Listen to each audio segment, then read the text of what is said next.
Right now, it's all questions. What about new vaccines, new variants, save lives, save the economy? With decision time upon us, we went to find answers from one of our leading disease forecasters.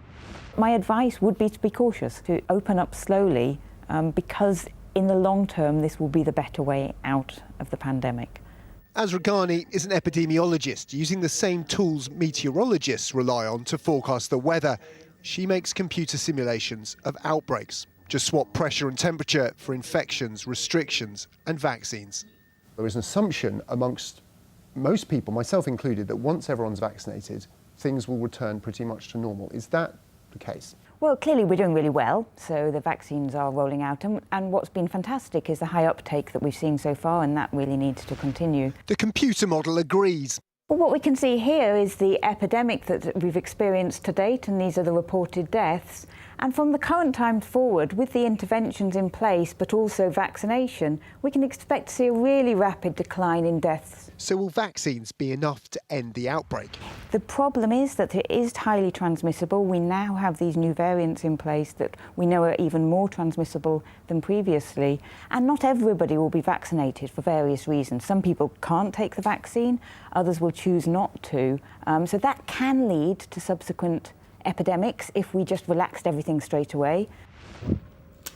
And those numbers add up to a lot. So if this is 100% of the population and only 90% of people are vaccinated, and then if the vaccine prevents 90% of deaths in those that receive it, then we have just 81% of the population protected. So that leaves nearly a fifth of the population who aren't protected and are at risk of dying? Yes, exactly. So what does that mean for lifting lockdown? Well, there's certainly a scenario where we open up too early. Take a look at the model.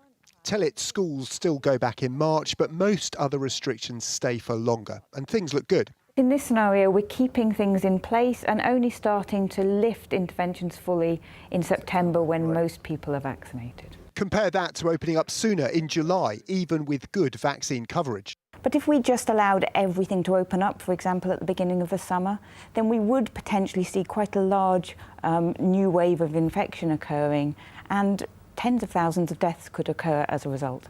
If vaccines are more effective than we think, or if more people come forward to get them, things could turn out better. But right now, that's guesswork. Is it possible you could be wrong?